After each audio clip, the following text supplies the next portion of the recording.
У Пифагора было золотое бедро, настоящее, из золота. И он его показывал людям.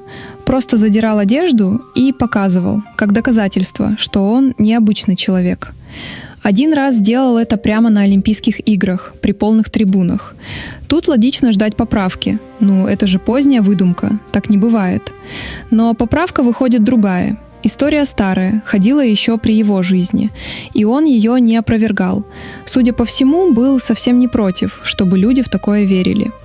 То есть перед нами человек, который либо всерьез считал себя полубогом, либо очень осознанно позволял другим так думать. И это тот самый Пифагор, которого вы учили в школе рядом со словом гипотенуза. Золотое бедро. Только начало. Еще говорили, что его видели в 2 разных городах в один день, что он помнил прошлые жизни и мог назвать по именам, кем был раньше, что предсказывал землетрясение, что подзывал орла с неба, и тот прилетал. Однажды остановил человека, который бил щенка, попросил не трогать, сказал, что узнал в визге собаки голос умершего друга. «Душа переселилась», — объяснил он. Все это говорили про одного человека, и говорили серьезно. Любопытно вот что. Часть этих историй он, похоже, сам и подпитывал.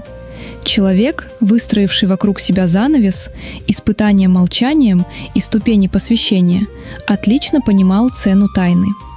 Мудрец, о котором ходят слухи, что у него золотое бедро, весит в глазах учеников совершенно иначе, чем просто толковый учитель. Не опровергать – уже стратегия. Чем туманнее образ, тем мощнее притяжение. И притяжение работало. К нему приходили из разных городов, бросали прежнюю жизнь, готовы были молчать годами. Ради человека с золотым бедром и занавеской. Так кто он вообще? Родился на острове Самос в VI веке до нашей эры. В молодости, говорят, много путешествовал. Называют Египет, называют Вавилон. Там он, по версии поздних авторов, набрался и математики, и жреческой мудрости, и идей о душе. Насколько это правда, сложно сказать. Античные биографы очень любили отправлять своих героев в Египет. Это сразу добавляло загадочности. Если мудрец побывал на Востоке, значит знает что-то особенное. Что точно известно? В зрелом возрасте он перебрался в Кротон, греческий город на юге Италии, и там развернул то, ради чего его и запомнили. Он не открыл школу, не начал читать лекции. Он собрал людей и построил из них закрытое сообщество с правилами, иерархией, испытаниями на входе и обетом молчания. По одному из источников, когда Пифагора спрашивали, кто он такой, он говорил: не мудрец, а любящий мудрость. Философ. Именно это слово «философ», любящий мудрость, по одной из версий ввел в оборот он сам. «Мудрецом называть себя нельзя», — говорил он. «Мудрость принадлежит только богам. Человеку доступно лишь стремление к ней». Красиво, и при этом отлично работает на тот же образ загадочного полубога. Скромность, за которой слышится «я знаю то, чего другие не знают, но называть это вслух не стану». Пришли 1000. Он говорил о душе, о числе, о пути очищения. К нему потянулись не только мужчины. Женщины тоже входили в его круг, что для греческого города было само по себе необычно. Женщины в философских кружках не практиковались, а у него были. Несколько имен даже сохранилось. Вот как туда попадали. Приходишь учиться и несколько лет не имеешь права говорить вообще. Просто сидишь и слушаешь. Год, 2, 3. И при этом самого учителя поначалу даже не видишь. Пифагор говорил с новичками из-за занавеса. Только выдержал испытание Кранва, тебя пускали в комнату. Мог, наконец, посмотреть, кого слушал все эти годы. Несколько лет молчания Кранва – это не поездка на ретрит. Это молодой парень, который пришел учиться, хочет спорить, хочет блеснуть. И ему говорят: «Сиди, молчи, 3 года, если дотерпишь». Кто не выдержал Кранва, не готов. Вот и весь отбор. Внутри сообщество делилось на круги. Ближний Кранва знал учение целиком. Внешний жил по уставу, не всегда понимая зачем. Имущество держали общим. Знание считалось тайным. Кранва выносить наружу запрещалось. Один раз ученика изгнали и объявили остальным мертвым. Поставили надгробие с его именем – живому человеку. Насколько буквально это понимать – вопрос. Но направление понятно. Попасть внутрь трудно, вынести секрет – почти преступление. Правил у них был целый список. Не разгребай огонь ножом. Не смотрись в зеркало при огне. Не переступай через весы. Уходя, не оглядывайся. Не носи изображение богов на кольце. Не ходи главной дорогой, только окольными. И главное, никаких бобов, ни при каких обстоятельствах. Сюда же шло и отношение к еде в целом. Часть пифагорейцев не ела мясо вообще. Одни из первых задокументированных вегетарианцев в западной традиции. Логика та же, что с бобами и душой. Не знаешь, кто смотрит на тебя из этого животного. Носили белые льняные одежды. Вставали до рассвета. День начинался с прогулки в тишине, чтобы привести мысли в порядок, пока мир не зашумел. Это была не просто философия. Это был образ жизни с 6 утра до отхода ко сну. Но были у этих правил и корни. Не просто устав ради устава. В центре всего стояла одна идея, которую Пифагор, похоже, исповедовал всерьез. Душа бессмертна и переселяется. После смерти она уходит в новое тело. И не обязательно человеческое. Могла перейти в животное, в птицу, во что угодно. Именно поэтому он просил не бить щенка. Именно поэтому пифагорейцы так осторожно относились к еде и к живым существам вообще. Граница между тобой и вон той собакой на улице куда тоньше, чем кажется. Там может чья-то душа. Эта вера в кочующую душу и превращала Пифагора в глазах современников во что-то большее, чем учитель. Он предлагал не просто знания, он предлагал способ освободить душу от круговорота. Числа, музыка, правила поведения, молчание, диета – все это было частью одного пути – путь к очищению, к тому, чтобы душа в следующий раз поднялась выше, а не опустилась ниже. Математика и религия у него не разделялись. Это было одно и то же занятие. Насчет бобов есть история. Кто-то из пифагорейцев убегал от погони. Впереди поле. Пробежать через него, и ты спасен. Он подбежал к краю, увидел, что там растет, и встал. Не сделал ни шага. Дал себя догнать. По одной версии, так погиб кто-то из учеников, по другой – сам Пифагор. Проверить невозможно, но история точно передает что-то важное. Для этих людей запрет был настоящим. Через бобовое поле не ходят. Точка. Откуда такой запрет взялся, никто в античности толком не знал. Версий было много. Будто бобы похожи на ворота в подземный мир, будто внутри разрезанного боба видно нечто похожее на зародыш, значит, там прячется душа. Будто просто от них тяжело на желудке и плохо думается. Есть еще одна версия, которая мне кажется самой интересной. В греческих городах бобами голосовали на выборах. Кидали в урну белый или черный боб, за или против. Не есть бобы – значит символически отстраняться от обычной гражданской политики, от толпы, жить по другим правилам. Есть в этом своя логика, но правда в том, что не знает никто. Скорее всего, часть последователей уже и сама не помнила, откуда запрет взялся. Передавали как ритуал, у которого потерялся смысл. Форма дошла, содержания нет. За всеми этими странностями стоит одна большая идея. Она и есть Пифагор по-настоящему. Он смотрел на мир и видел в его основе число. Не в смысле «все можно посчитать». Буквально, число – это и есть суть вещей. Единица у него была не количеством, а началом всего.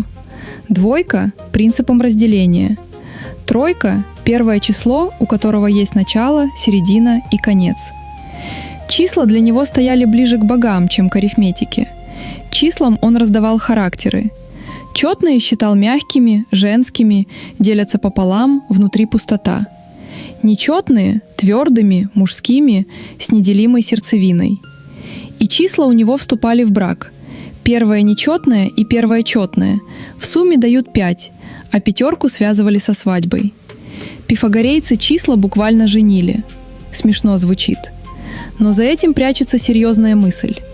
Если мир сделан из чисел, то и любовь, справедливость, гармония должны иметь свой номер. Задача мудреца — его найти. Была у них особо почитаемая вещь — 10 точек, выложенных треугольником. Один камешек, под ним 2, потом 3, в основании 4. Всего 10. Называли тетрактисом. На этой фигуре клялись. Считали, что в ней спрятана вся гармония мира, потому что десятка получается из суммы первых 4 чисел, а именно эти 4 числа давали все основные музыкальные интервалы. 1 к 2 — октава, 2 к 3 — квинта, 3 к 4 — кварта. Все вместе в одной пирамидке из камешков. Со стороны просто горка гальки треугольником, изнутри чертеж мироздания. Этот зазор между горкой и вселенским смыслом, который в нее вкладывали, лучшее описание всего пифагорейства разом. С чего вообще нормальному человеку такое приходит в голову? Ответ, скорее всего, в музыке. Возьмите натянутую струну, она звучит. Прижмите ровно посередине зерни, та же нота, только выше, чистая октава. Отмерьте 2/3 длины зерни, другой чистый интервал. 3/4 зерни, еще один. Красота звука, самая неуловимая вещь на свете, оказывается спрятана в простых дробях. 1 к 2, 2 к 3, 3 к 4.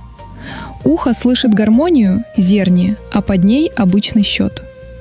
Поставьте себя на место человека без физики и акустики 2500 лет назад. Он берет струну, делит пополам пальцем.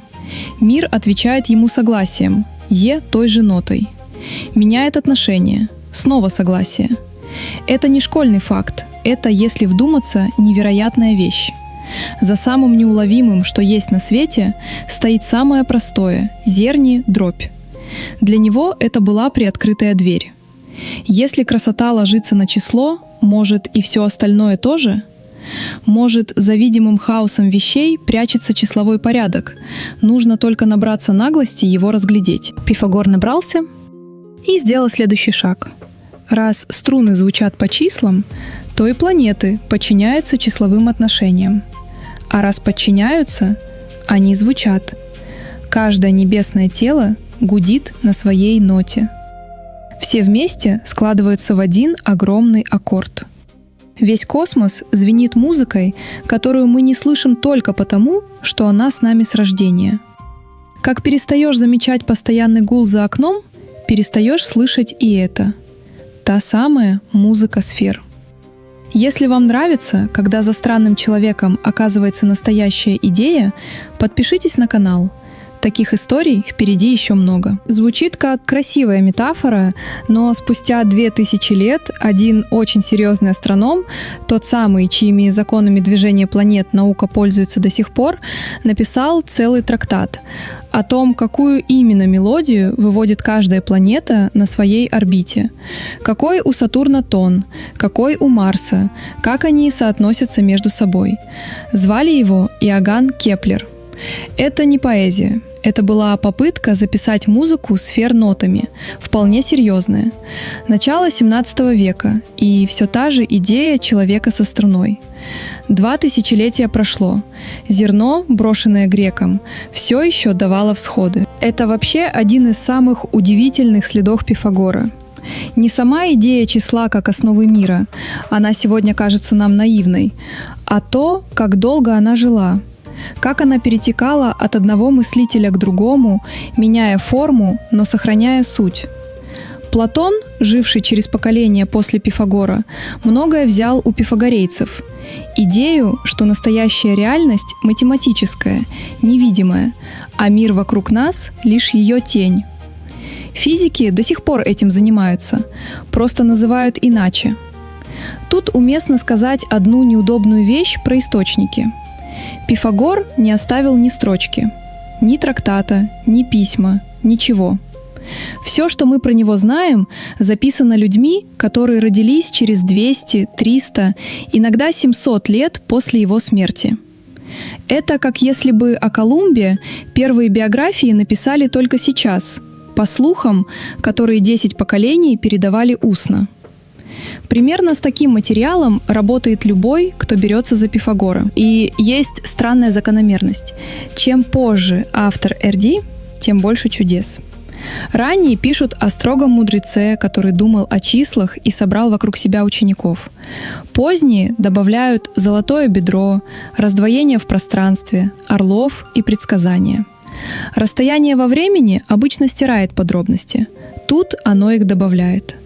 Когда человек ничего не написал сам, РД за него можно дописать что угодно. Спорить не с чем.